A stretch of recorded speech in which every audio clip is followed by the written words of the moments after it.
What if nothing you believe in is real? Not your purpose, not your identity, not even your morality. What if everything you've ever chased, success, love, meaning, was just a story, a comforting lie to distract you? From a single terrifying truth, there is no meaning. This is existential nihilism, the belief that life has no inherent purpose, no higher order, no built-in truth, no objective value. You are not here for a reason. You are just here, existing, breathing, eventually dying, and nothing you do will ever truly matter. On a cosmic scale, frightening? Yes, but also freeing. Nihilism doesn't come from darkness. It comes from honesty, from peeling away the masks and asking, what's underneath it all? Friedrich Nietzsche saw it coming. God is dead, he declared, and we have killed him. He didn't mean it literally. He meant that modern man no longer believes, not in God, not in moral absolutes, not in eternal meaning, but we still live as if those things are true. And this is where the crisis begins, when the scaffolding collapses, when the religion fades, the traditions erode, and science fails to give us purpose. What's left? A void, an emptiness we try to fill with distractions, with work, with love, with pleasure, with dopamine, but it never lasts. Because deep down, nothing is built to last. Arthur Schopenhauer saw this too. To him, life was not a gift. It was a cycle of endless craving and disappointment. Life swings like a pendulum, he wrote, between pain and boredom. You suffer when you don't have what you want, and when you finally get it, you feel nothing, so you chase something else, and the cycle repeats. This, he said, is the human condition. You were not born with purpose. You were born with desire, but desire is never satisfied. And meaning, it's a mirage. That's why nihilism hurts, not because it's wrong, but because it breaks the illusion that there's a cosmic script, that your pain is part of some divine plan, that you'll be rewarded for enduring this.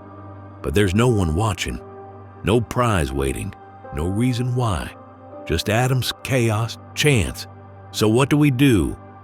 When we finally admit this, some collapse, some numb themselves, some pretend they still believe, but a very few, lean in. They stare into the void and say, so be it. They don't run. They don't cover it up with cheap optimism. They sit in the silence and let the meaninglessness wash over them until the panic fades and something else takes its place. Not joy, not hope, but clarity. Camus called this the absurd, the confrontation between our desperate need for meaning and the universe's silent indifference. We scream, and the void does not answer. We ask, and nothing replies. And in that silence, we are forced to decide, do we give up or do we go on? That question is the true core of existential nihilism. And there's no universal answer, there's only choice. But before we choose, we must first see clearly. Strip away the lies. Stand naked before existence. Only then can anything real begin. Because here's the secret. Nihilism isn't the end. It's the beginning. It's the moment you realize that everything is empty. And so everything becomes possible. You are not bound by destiny. You are not trapped by meaning. You are free to become. Once you realize that nothing means anything, the ground beneath your feet starts to crack. Your beliefs, built on sand, your routines, mechanical, your goals, empty echoes of what others told you to want. This is the psychological collapse of nihilism. Not just the loss of meaning, but the loss of self. Because if nothing matters, then who are you? Why should you keep going? Why should you get out of bed? Why not drift? Why not end it? Albert Camus faced this question head on. There is but one truly serious philosophical problem, he wrote, and that is suicide. Because once the illusion of meaning dies, you have a choice: exit the game or change how you play it. Camus didn't choose despair. He chose defiance. He called it revolt, not revolution, not violence, but a quiet personal rebellion against absurdity itself, to live without appeal, to stop asking why, and simply live anyway. He compared it to Sisyphus, forever rolling his boulder uphill, only to watch it fall again. But instead of misery, Camus imagined Sisyphus as content, not because the task changed, but because his relationship to it did. He stopped hoping for escape and found meaning in the act of pushing. That's the paradox.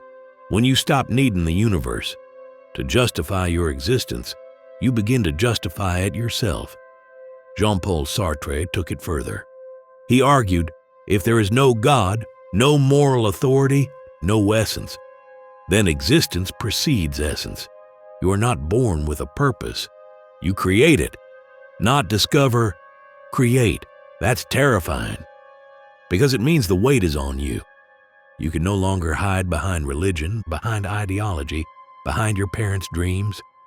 There's no one left to blame, no one left to follow. Just you and your choices. Sartre called this radical freedom, but warned that it brings existential anguish. Why? Because you are now fully responsible for who you become. And most people, they don't want that burden. So they run into distractions, into routines, into ideologies, into relationships that make them feel needed, even if they aren't seen. They call it love. They call it career. They call it politics. But it's often just avoidance, a way to numb the pain of being nothing in a world that owes you nothing. That's the true weight of nihilism. It's not just the absence of meaning, it's the confrontation with your own absence, the hollow space where identity used to be, the silence where God used to answer. Most people never face it. They sedate, they cope, they pretend. But the few who do, the ones who stare into the abyss without blinking, they are changed, not broken, not enlightened, but transformed. They stop asking for meaning and start asking for honesty. They stop chasing morality and start building ethics rooted in authenticity. They stop being good and start being true. Because if everything is meaningless, then everything is permitted. But that doesn't mean anything goes. It means you are now the author of your values, not a follower of rules, not a victim of fate, a creator in a world with no blueprints. And that's terrifying. For a reason. It's easier to be told who you are. It's easier to follow the script, to be the hero in someone else's story. But now, there is no story, only silence, only space, only you. This is why nihilism breaks people, not because it destroys hope, but because it destroys illusion. And without illusion, you must now build something real. When meaning collapses, most people don't rise. They fall, not into silence, but into noise. They try to outrun the void, to cover it up, to fill it with pleasure, with ideology, with distraction, with noise. This is the danger of nihilism. Not that it's wrong, but that most people respond to it, desperately. Some turn to hedonism. If nothing matters, they say, then why not enjoy everything? Drink, scroll, party, hook up, get rich, escape. But soon, the pleasure becomes addiction. The desire becomes dependence. And the emptiness becomes even louder. Because you can't numb existential hunger with sensory overload. The soul can't be satisfied. by dopamine. And the more you chase stimulation, the more it costs you your clarity. You feel alive for a moment, then lost again. You were not designed to only feel good. You were designed to be real, and reality doesn't always feel good. Others run into ideology. They adopt beliefs, not because they're true, but because they offer structure, a cause, a tribe, an enemy, something to fight for, because fighting feels better than being alone in the silence. But when belief becomes a shield against meaninglessness, it is no longer belief, it is compulsion, and you become what you swore you'd never be: blind, dogmatic, dangerous. Nietzsche warned of this. After declaring God is dead, he asked, what will we put in his place? Will we face the void, or will we invent new idols to avoid it? Most inventions and their new gods are even more fragile than the old. That's passive nihilism, the kind that doesn't scream, but sedates.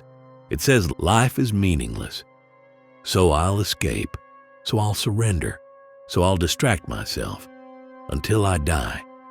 It looks like scrolling, like apathy, like cynicism dressed as intellect.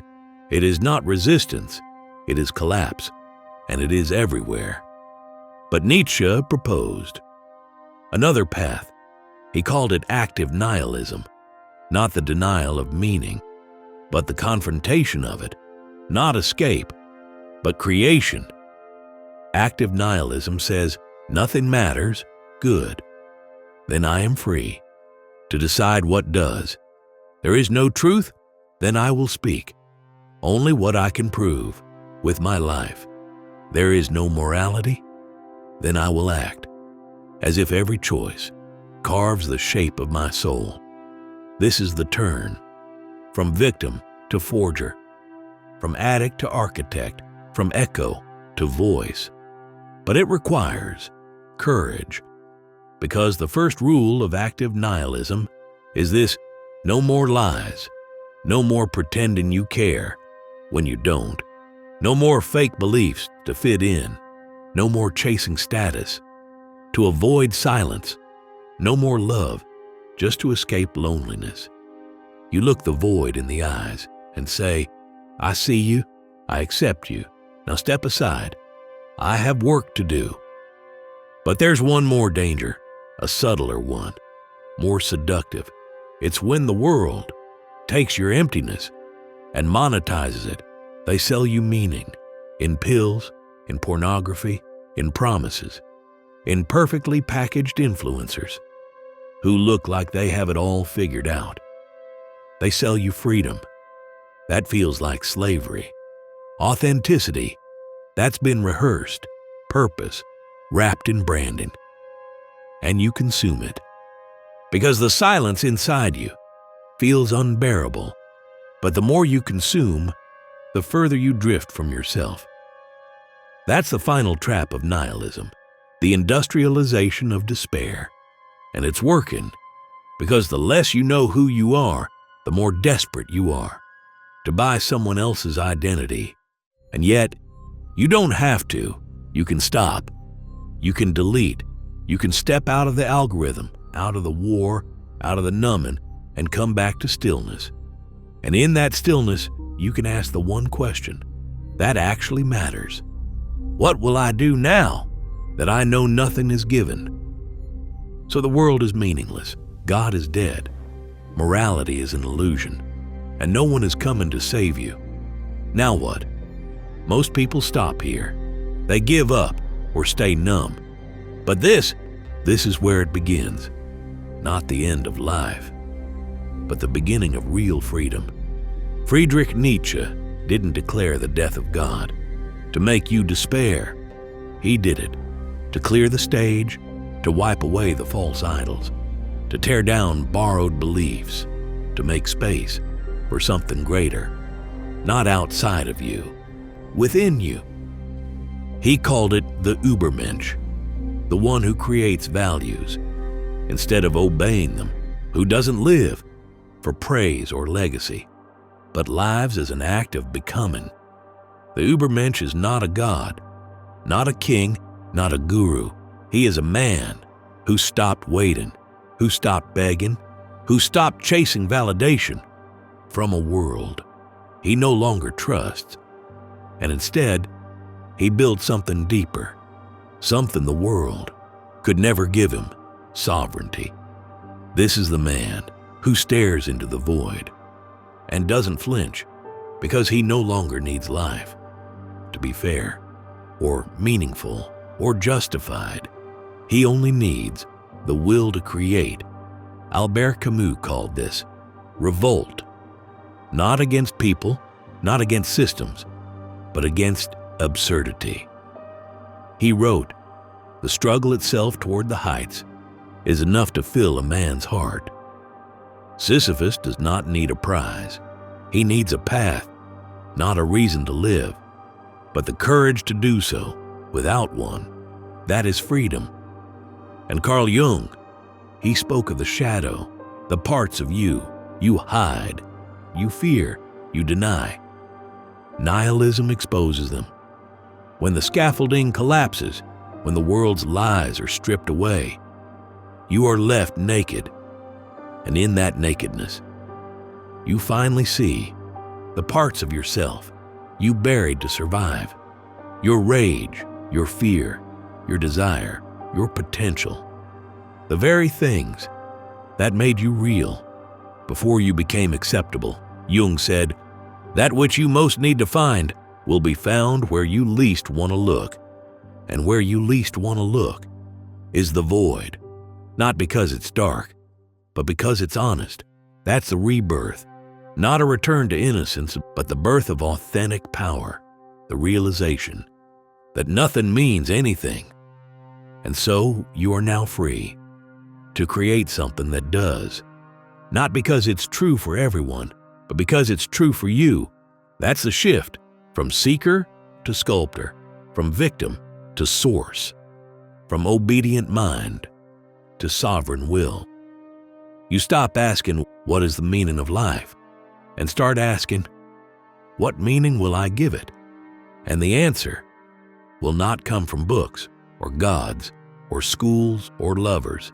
It will come when you stand alone in the ashes of who you used to be and ask, what now? You are not your past. You are not your parents. You are not your failures. You are not your pain. You are not even your beliefs. You are the space that remains once belief has been destroyed. And in that space, you build brick by brick, breath by breath, action by action. No applause, no blueprint, no certainty, just the discipline to show up as the one who refuses to disappear. That is power, not domination, not control, but the kind of strength that walks through nothingness without crumbling, that chooses to speak even when no one listens, that chooses to create even when no one sees, that chooses to live without a reason. So now you see it. The meaning you were chasing was never out there. Not in religion, not in success, not in approval, not even in love. All of it was scaffolding. Stories, useful lies, meant to keep you safe, but never meant to set you free. Nihilism doesn't destroy life.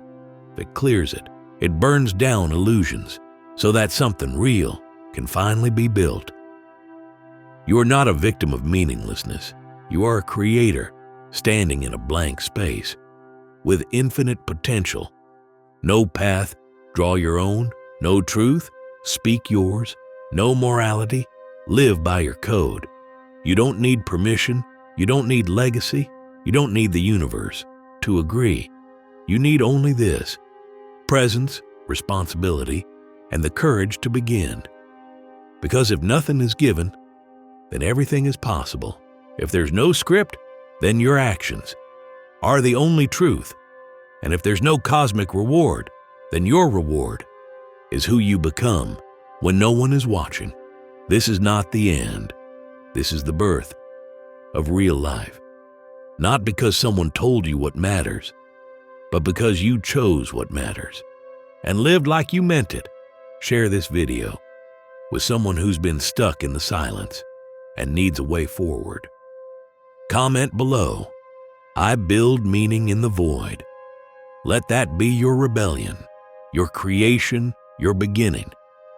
The journey continues in the next video, not because it must, but because you choose it, because you're done waiting and you're ready to become.